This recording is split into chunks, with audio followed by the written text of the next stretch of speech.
Friends, welcome back to my YouTube channel. So ಇವತ್ತಿನ vlog ಏನಂದರೆ healthy hair ಗ್ರೋತ್ಗೆ hair oil ಹೇಗೆ ಮಾಡೋದು, ಮನೆಯಲ್ಲೇ ಇಂಗ್ರೀಡಿಯೆಂಟ್ಸ್ ಹಾಕಿ ತುಂಬ ಚೆನ್ನಾಗಿ ಹೇರ್ ಆಯಿಲ್ನ ಹೇಗೆ ಮಾಡೋದು ಅಂತ ಈ ಒಂದು ವ್ಲಾಗಲ್ಲಿ ನಾನು ನಿಮ್ಗೆ ತಿಳಿಸ್ಕೊಡ್ತೀನಿ. ಸೊ ಈ ಒಂದು ಹೇರ್ ಆಯಿಲಿಂದ ನಿಮ್ಮ ಹೇರ್ ಗ್ರೋತ್ ಕೂಡ ಆಗುತ್ತೆ, ಹಾಗೆ ಹೇರ್ ಸ್ಟ್ರೆಂಥನಿಂಗ್ ಕೂಡ ಆಗುತ್ತೆ. ಸೊ ಹಾಗಾದರೆ ಬನ್ನಿ, ತಡ ಮಾಡೋದು ಬೇಡ, ಯಾವೆಲ್ಲ ಇಂಗ್ರೀಡಿಯೆಂಟ್ಸ್ನ ಹಾಕಿ ನಾವು ಈ ಒಂದು ಹೇರ್ ಆಯಿಲ್ನ ತಯಾರು ಮಾಡ್ಬೋದು ಅಂತ. ಇವತ್ತು ಹೆಲ್ತಿ ಆಗಿರುವಂಥ ಹೇರ್ ಗ್ರೋತ್ಗೆ ಬೇಕಾಗಿರುವಂಥ ಹೇರ್ ಆಯಿಲ್ನ ತಯಾರು ಮಾಡೋದಕ್ಕೆ ಬೇಕಾಗಿರುವಂಥ ಐಟಮ್ಸ್ಗಳು ಇದಿಷ್ಟು. ಹೇರ್ ಗ್ರೋತ್ ಆಯಿಲ್ಗೆ ನಾನು ಇನ್ನೇನು ತೊಗೊಂಡಿದ್ದೀನಿ ಅಂತ ಅಂದರೆ, ಮೊದಲಿಗೆ ಒಂದು ಮೀಡಿಯಮ್ ಸೈಜ್ ಈರುಳ್ಳಿಯನ್ನು ತೊಗೊಂಡಿದ್ದೀನಿ, ಸಿಪ್ಪೆ ಸಮೇತ ನಾನು ಇದನ್ನು ತೊಗೊಂಡಿದ್ದೀನಿ. ಹಾಗೆಯೇ 2 ಸ್ಪೂನು ಮೆಂತ್ಯ ತೊಗೊಂಡಿದ್ದೀನಿ.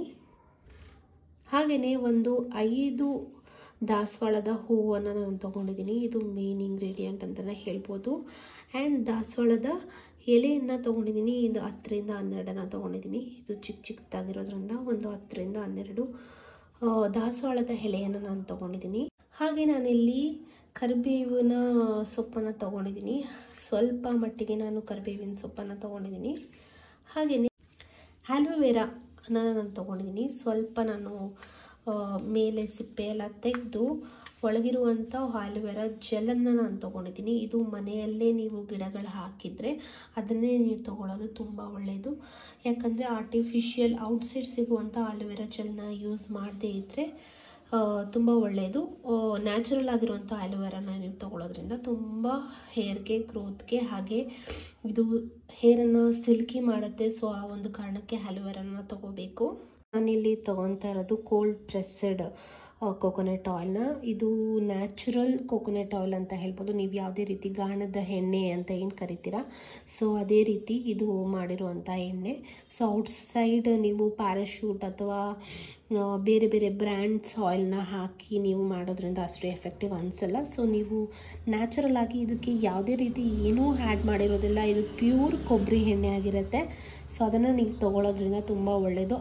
ಈ ಒಂದು ಎಣ್ಣೆಗೆ ಇದೆಷ್ಟು ಹಾಕಿ ನೀವು ಕುದಿಸೋದ್ರಿಂದ ಒಂದು ಪ್ಯೂರ್ ಆಗಿರುವಂಥ ಹೆಲ್ದಿ ಆಗಿರುವಂಥ ಹೇರ್ ಗ್ರೋತ್ಗೆ ಬೇಕಾಗಿರುವಂಥ ಆಯಿಲ್ ರೆಡಿ ಆಗುತ್ತೆ. ಆಯಿಲನ್ನು ನಾನಿಲ್ಲಿ ಕಾಯಿಸ್ಕೊತಾ ಇದ್ದೀನಿ. ಇಷ್ಟು ಐಟಮ್ಸ್ನು ಕೂಡ ನಾನು 1 by 1 ಎಣ್ಣೆಗೆ ಹಾಕ್ತೀನಿ. ಸೊ ಒಟ್ಟಿಗೆ ಹಾಕೋದ್ರಿಂದ ಒಟ್ಟಿಗೆ ಅದು ಫುಲ್ಲು ಬಾಯ್ಲ್ ಆಗೋವರೆಗೂ ನಾವು ಬಾಯ್ಲ್ ಮಾಡಬೇಕಾಗತ್ತೆ. ಕೂಡ ನಾನು ಇವಾಗ ಆಯಿಲಿಗೆ ಹಾಕಿದ್ದೀನಿ.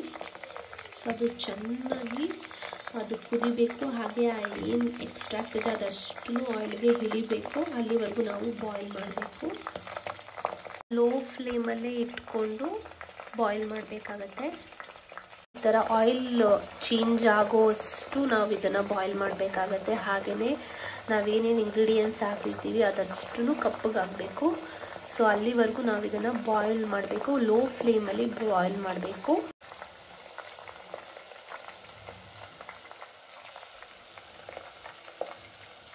ನೀವು ನೋಡ್ಬೋದು ಆಲ್ಮೋಸ್ಟ್ ಎಣ್ಣೆ ಎಲ್ಲ ಕಾದು ಅದು ರಸ ಎಲ್ಲ ಬಿಟ್ಟಿದೆ. ಹಾಗೆಯೇ ಎಣ್ಣೆ ಕಲರ್ ಕೂಡ ಏನು ನಾವು ಹಾಕಿದ್ವಿ ಆಯಿಲು ಅದು ಕೂಡ ಕಲರ್ ಚೇಂಜ್ ಆಗಬೇಕು. ಹಾಗೆ ನಾವು ಹಾಕಿರೋ ಇಂಗ್ರೀಡಿಯೆಂಟ್ಸ್ ಎಲ್ಲ ಕೂಡ ಈ ಥರ ಕಪ್ಪು ಬಣ್ಣಕ್ಕೆ ಅದು ಟರ್ನ್ ಆಗಬೇಕು ಅಥವಾ ಬ್ರೌನ್ ಕಲರ್ ಆಗಬೇಕು.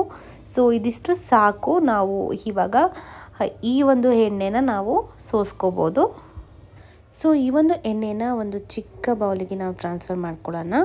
ಸೊ ಇದಿಷ್ಟು ಎಣ್ಣೆ ಬಂದಿದೆ. ಮೋರ್ ವೀಡಿಯೋಸ್ಗಾಗಿ ಫಾಲೋ ಮಾಡಿ.